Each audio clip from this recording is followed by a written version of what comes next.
And maybe the shoe dropped. Maybe the final shoe dropped here with Phil Neville after this last weekend's loss. So we'll see what the Timbers do here moving forward. Very interesting. All right, let's take a look outside on this Memorial Day. Those showers moving on in now, Josh. They definitely are. A much different picture than what we saw over the past 2 days. Had been beautiful. They really have been a bit of a shock to the system with this latest cold front. But back on Saturday, enjoying the coastal views with the abundant sunshine, seeing much of the same just yesterday with those breezy conditions. The onshore flow helping to usher in the latest round of wet weather that is currently residing over the Oregon coast and much of western Oregon and southwest Washington, as we give you a live look out towards Lincoln City and Seaside. There you go, the cold front in the works across the Willamette Valley. Those yellows and oranges, the best indication of where the heaviest of the rain is currently falling, which does include much of the Portland, Vancouver metro area. But I would really say within maybe the next hour or so, seeing drying conditions, very much so similar to what we are experiencing out in far western sections of Washington County, as our temperatures are impacted, only sitting into the low to mid 50s,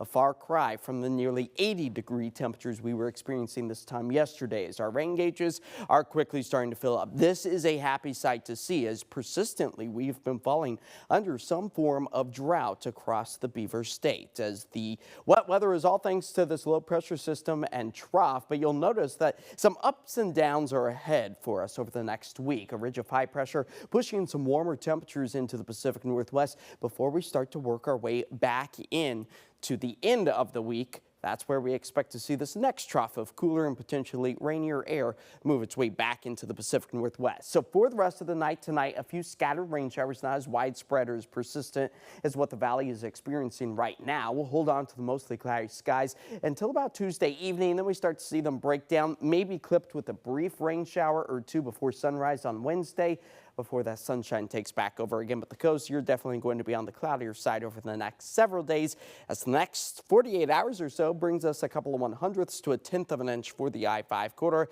as snow levels retreat back above 7,000 feet, as our temperatures begin to warm and feel a little bit more summer-like. As tonight we fall back to 48 degrees, tomorrow's highs back up into the mid to upper 60s. So the warming trend, the latest one, back in the works over the next 24 hours. We'll approach the low 80s on Thursday with drier, sunnier skies.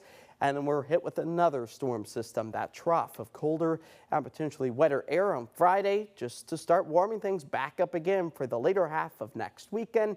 And that carries us into early next week, where those summer-like temperatures return, and it just so happens to occur on the first day of June. All right, so it'll very much feel like the first day of June. It definitely will. All Summery. right. Yeah, very summery for sure. All right, thanks, Josh. We have much more coming up next.